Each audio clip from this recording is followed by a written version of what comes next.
당신은 지금 무엇이 두렵습니까? 그것이 당신보다 훨씬 크고 강하고 압도적으로 느껴지십니까? 오늘 우리는 한 소년이 거인 앞에 섰던 그 순간으로 돌아가 보려 합니다. 성경에서 가장 유명한 이야기 중 하나이지만 우리는 종종 그 이야기의 표면만 봅니다. 승리의 결과만 기억합니다. 하지만 오늘은 다릅니다. 오늘은 그 소년의 가슴 속으로 들어가 보려 합니다. 사무엘상 17장의 이야기입니다. 골짜기 양편에 이스라엘 군대와 블레셋 군대가 진을 치고 있었습니다. 그리고 그 사이 골짜기 한가운데 한 거인이 서 있었습니다. 골리앗. 그의 키는 6규빗 한 뼘, 약 3m에 가까웠습니다. 그의 투구는 청동이었고 비늘 갑옷의 무게만 5,000세겔, 약 57kg이었습니다. 그가 입을 열 때마다 골짜기 전체가 그의 목소리로 가득 찼습니다. 너희 중에 사람을 택하여 내게로 내려보내라. 40일 동안 아침과 저녁으로 골리앗은 똑같은 도전을 외쳤습니다. 그리고 40일 동안 이스라엘의 용사들은 아무도 나서지 못했습니다. 성경은 이렇게 기록합니다. 사울과 온 이스라엘이 블레셋 사람의 이 말을 듣고 놀라 크게 두려워하니라. 사무엘상 17장 10일. 바로 그때 한 소년이 그곳에 도착했습니다. 다윗. 전쟁터에 온 것이 아니었습니다. 아버지의 심부름으로 형들에게 음식을 전하러 온 것이었습니다. 그런데 그가 도착했을 때 골리앗이 또다시 외치기 있었습니다. 그리고 이스라엘 군사들이 도망치는 모습을 보았습니다. 다윗은 물었습니다. 이 할례받지 않은 블레셋 사람이 누구이기에 살아계시는 하나님의 군대를 모욕하겠느냐? 사무엘상 17장 26. 이 질문이 사울 왕의 귀에 들어갔고 다윗은 왕 앞에 서게 되었습니다. 사울이 말했습니다. 네가 가서 저 블레셋 사람과 싸울 수 없으리니 너는 소년이요 그는 어려서부터 용사임이니라. 사무엘상 17장 33. 당신이라면 이 말을 듣고 어떻게 반응하셨겠습니까? 왕이 경험 많은 전사가 당신은 할 수 없다고 말하는 것입니다. 그것도 객관적인 사실을 근거로 말입니다.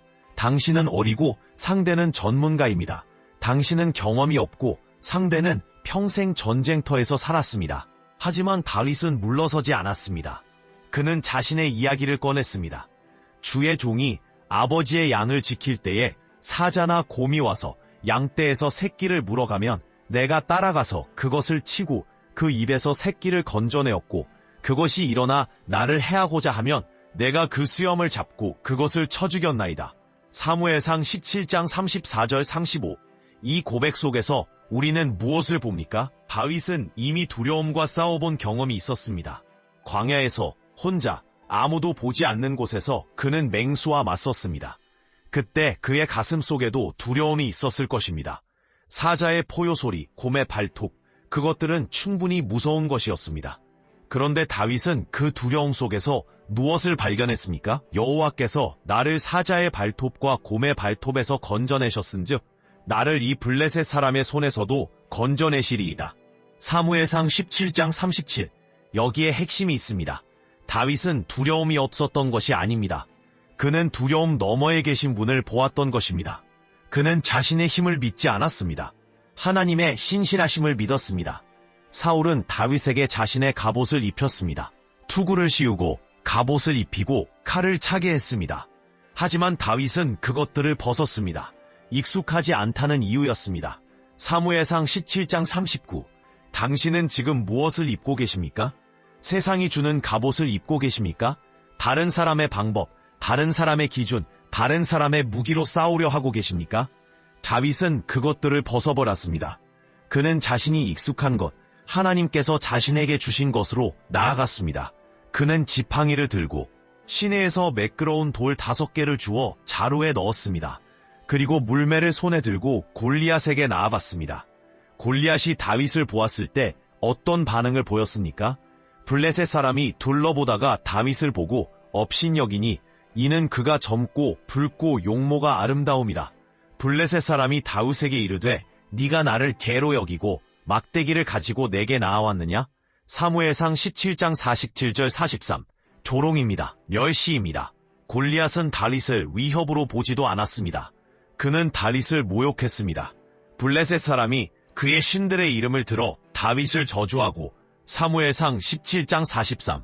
이 순간 다윗의 가슴 속에는 어떤 감정이 있었을까요? 두려움이 없었을까요?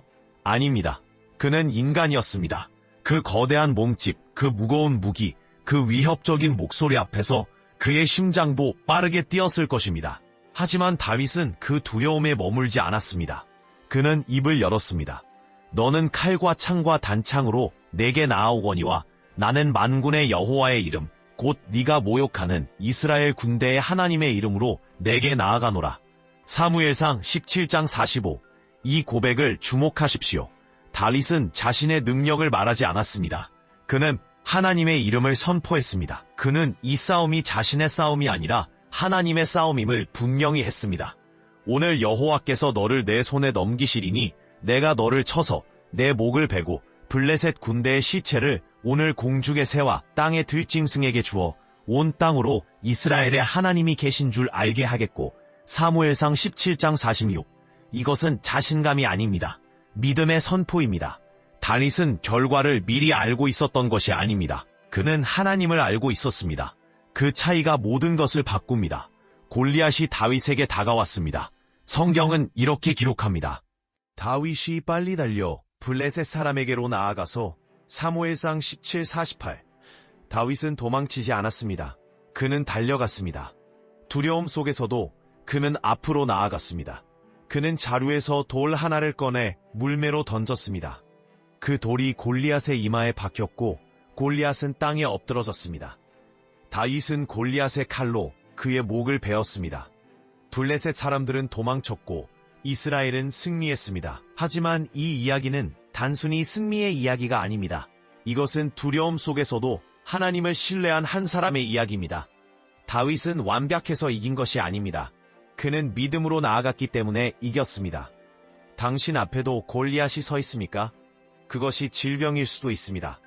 재정적 위기일 수도 있습니다. 관계의 파탄일 수도 있습니다.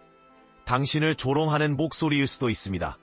그것이 무엇이든 그것은 당신보다 크고 강해 보입니다. 하지만 기억하십시오.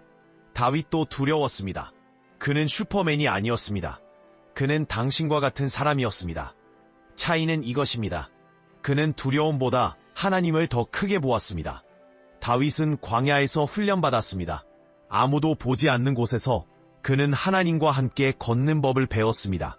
사자와 곰을 만났을 때 그는 하나님의 도우심을 경험했습니다. 그래서 골리앗 앞에서도 그는 같은 하나님을 의지할 수 있었습니다. 당신의 광야는 어디입니까?